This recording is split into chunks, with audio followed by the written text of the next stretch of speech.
Hi guys, I hope you are all doing well. It's Josh here from Atomic Cards with another Lorcana Rise of the Floodborn unboxing. And today I have got the starter deck. So this is the Amber and Sapphire starter deck. There is also this one, the Amethyst and Steel starter deck. So we'll be opening that one up later today. But for this video, we have got the Amber and Sapphire starter deck. So just the two with Rise of the Floodborn. There was three with the original, the first chapter set. So there are two glimmers that we are missing. But this one features the Queen and Gaston. So here on the side, you can see the full list of every card that is in here. Let's just get that into focus. There you go. So I'll slowly go down there and show you that whole list. Let's see. There we go. It's a bit more focused. Show you that whole list, but those are all the cards that you can get in there. Oh, don't want to cover up the popsicle at the bottom. As you can see at the bottom, it says part of previous set. So there are a few in here. It's like Bel Air is part of the first chapter, but most of the cards will be from the new Rise of the Floodborn. Let's have a look on the back. So there you go. Those are the two cards we will get in here, and both the promo cards that we get in here. Well, they're not promos; they are foil cards. Just normal foil cards part of the sets. You can get them in packs, but this is a good way to get those two as foils. So you go, look, you've got one starter deck of 60 cards, including two foil cards, 11 damage counters, one paper playmat, one paper tracker token, and some game rules. Very important. Plus, you get one booster pack of 12 randomized cards. Each player needs a 60 card deck of Disney Lorcana cards to play. So there you go. That is what you're going to get in here. So let's get this opened and have a look. Guys, do let me know in the comments down below if you got the starter decks from the first set. Which ones have you found the best? Which ones have you been useful? Which ones have you been using? Will you be getting either of these two decks? Do let me know down below. There we go. That's that box opened up. So there's our deck. We then got the pack as well. And this is then our playmat. So slightly different to the ones that we got from the original. It's a bit more blue on this one. Must be to indicate the Floodborn. There you go, double-sided. So we'll pop that there at the side. And that's all you really need. You need your deck, your lore tracker at the middle, cards in play on one side, discard and inkwell. Let's pop that there. These are your damage counters on here, look. So this is your lore tracker. You can pop that out, put that on that lore 0 to 20 counter. And then these are your damage counters as well. Lorcana trying to use lots of cardboard, not wanting to use the plastic that the other companies are using for their trackers. Damage counters and everything, trying to be as plastic free as they possibly can. These are then the rules. So we'll have a quick... get this open, and this looks very much like the one that we got in the first chapter ones, except for these extra little swirls. I don't know if they were on the first chapter ones. And obviously the front, they've got the two glimmers. So then you got the cards, you got the overview, you got characters, items, actions, and songs, which of course are a type of action. Game overview there. Parts of the card. So the cost, the inkwell icon, the name, classifications, ink, abilities and effects. You've got strength and willpower and the lore value there as well. And all the different inks there you can see. And you've got setting up. And then on the other side, you've got how to play the game. So I'm not going to read through all of this. But there you guys should be able to pause that and have a look if you want to. Or we do have a lot of these leaflets hanging around at Atomic, where people have been playing the game, getting these decks, playing the game. So you have a lot of these going along. And of course, as staff, we're always on hand to help you out if you do want to play. So what shall we? Let's do the pack first. Let's open this up, see what cards we can get in the pack. So this is a Rise of the Floodborn pack, which is the new set. And in every single pack, you're going to get one of these. There are 4 different ones to make up a big picture. And on the back, it has this. Check out Disney Lorcana Trading Card Game Companion app, where you can learn the game and more. So on there is a lot of tutorials on how to play, and there is a list of all the cards. So do feel free to check that out. We have already opened up a booster box and an Illumineer's Trove on the channel. So you'll see that whole 4 picture if you want to. And when we did the Trove, we did look through the whole player's guide, where you see all the cards as well. So go and check out those videos if you would like to. But we've got this first pack. We've got Boone, got Arthur, Owl, Sneezy. Really cool. The Sneezy, the 7 dwarves from one long picture. If you get all 7 of them. You got Fairy Godmother. And you've got Benja. And you got Doc, so another one of the 7 dwarves. He's our first uncommon card. Got Madam Mim. Queen of Hearts. Bibbidi Bobbidi Boo is a song, and that's our first rare card. You got Arthur as a super rare. So these last 2 slots, they can be rare, super rare, or legendary. And then this last card in the pack is going to be a foil. Oh, it is a Mulan foil. That's quite cool. Common Mulan, but it's a cool looking card. And that has the support ability. So we'll pop that at the back so we can see that. And then this is the deck. So with those cards that we've just got in the pack, we can add them to this deck if we want to. Take cards in and out. Because this is the Amber deck, we may well want to add our Mulan into there. Or we did get our 7 dwarves as well, didn't we? They're both Amber as well. But this is the deck. So you've got the Queen on the front here. That's the foil version of the Queen. Let's pop her back there. And then you've got a foil Gaston as well. So as I'm a collector, what I do is I take these foils out and replace them with the non-foil versions, and then use this deck in the shop to let people play with. So then got Bashful, and you'll notice as we go through the 7 dwarves, they all kind of link together. So Bashful here, look, his ability, oh gosh, this character can't quest unless you have another 7 dwarves character in play. So it kind of goes with his personality, but you do need another 7 dwarf in play to use him. And we've got 2 of those Bashfuls. And then got Christopher Robin.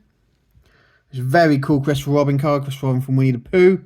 Whenever you ready this character, if you have 2 or more characters in play, you gain 2 lore. So ready, during your turn, you can exert your character to do things. Normally to go on quests, or to use your strength to target the opposition players. So whenever you ready the character after you've done that, if you have 2 or more characters in play, you can gain 2 lore. So it gains an extra 2 on that to make it 4. It's cool, Christopher Robin. And yeah, there's another one of these 7 dwarves. This is Doc. Whenever this character quests, you may pay 1 less for the next character you play this turn. So that one doesn't necessarily link to the other 7 dwarfs, but if you were using him and you wanted to then play Bashful, you could send him on a quest, and then Bashful could be played for just 3. He wouldn't need all 4. So yeah, a couple of Docs. We've got Dopey. When this character is banished, your other 7 dwarves character gain +2 strength until the start of your next turn. So that would mean that all the other dwarves that you've got in play gain a +2. So Doc would have 4. Bashful would have 4. And of course, any other Dopies you have in play would get another +2 as well. So you would have 4, which will make all your other ones pretty strong. Then you've got Gaston. Gaston is a singer. So his character counts as cost 5 to sing songs, whereas normally he is a cost 3. You've got the Grand Duke. Your Prince, Princess, King, and Queen characters all get +1 strength. So up here, where he is an ally, you will get ones that say Prince, Princess, or King. I'll find some for you in a bit. But yeah, your Prince, Princess, and Queen characters all get +1. Another 7 dwarf, we've got Grumpy. So your other 7 dwarf characters gain 1 strength as well. So that would be another So all those other 7 dwarfs would gain +1 as long as Grumpy is in play. Which again, really cool. So you can see how all these 7 dwarfs would work together if you can get a bunch of them going. Happy has support. So whenever this character quests, you may add their strength to another chosen character's strength this turn. So if you send him on a quest, get you 2 lore, he will be exerted, and then his 3 strength could then go on to another chosen character. Just go to anybody. So there are some characters. Alice in Wonderland is one who, if she has +10 strength, can go for loads of lore. So yeah, Happy is good in there. LeFou. So LeFou is one from the first chapter.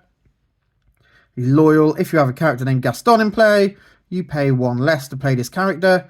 So you can see this, we have seen Gaston from chapter 2. So that's why they put this one in, to make the deck a little bit stronger.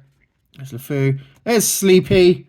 This character enters play exerted.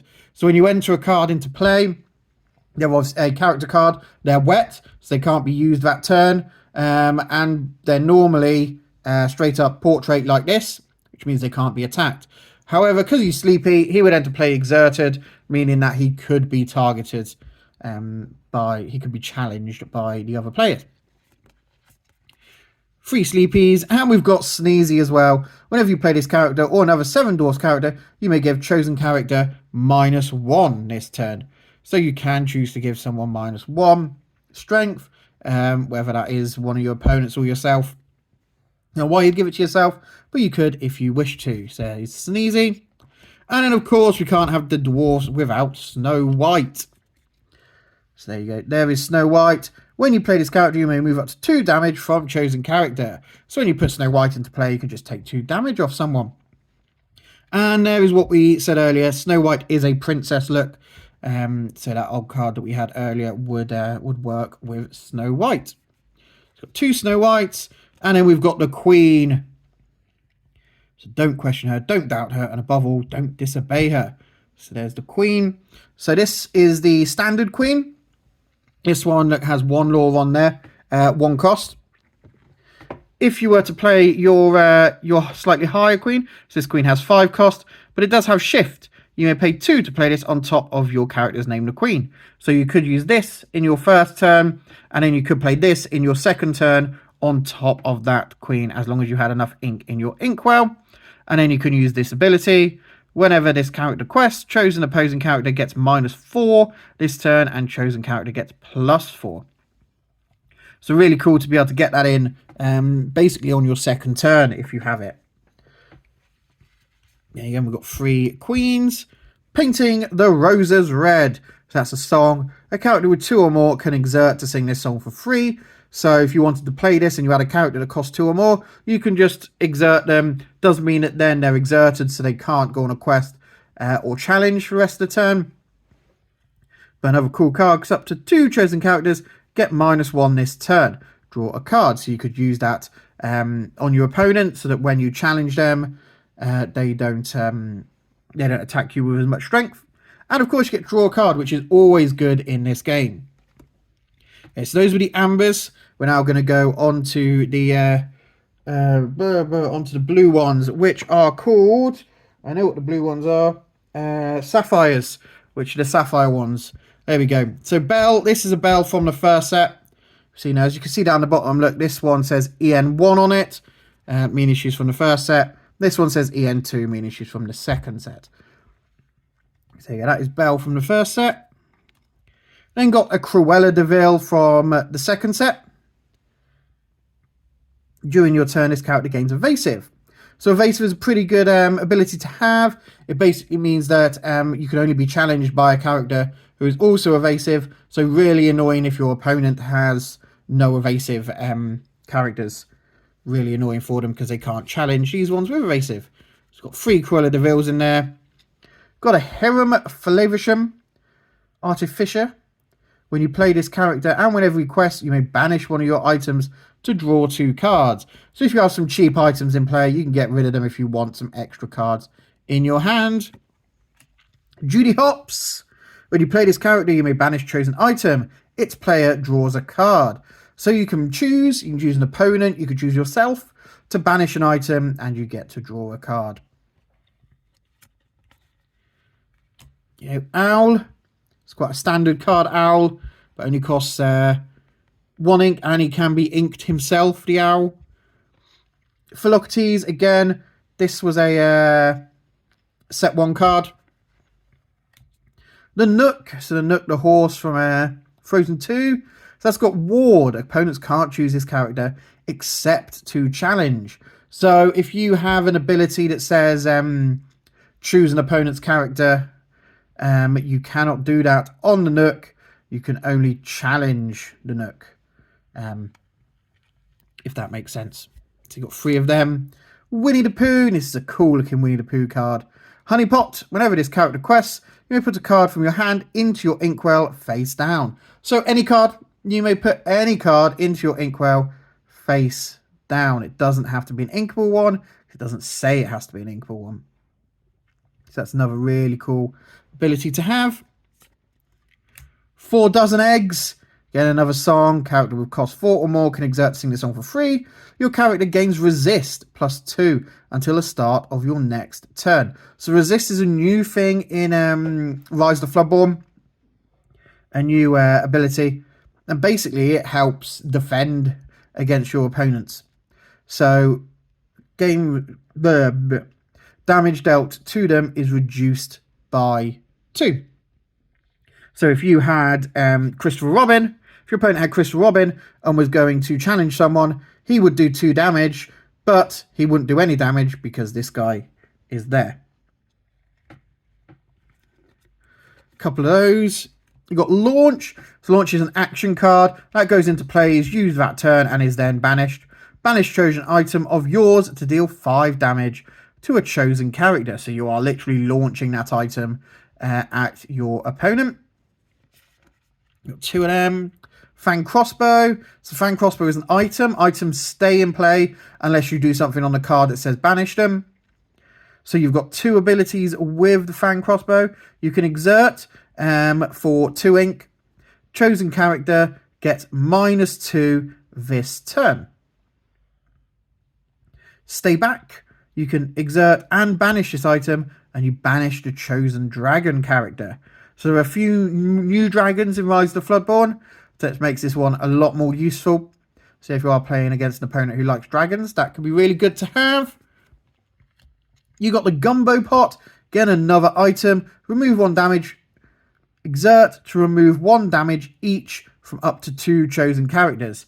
So 2 characters, take 1 damage off each of them.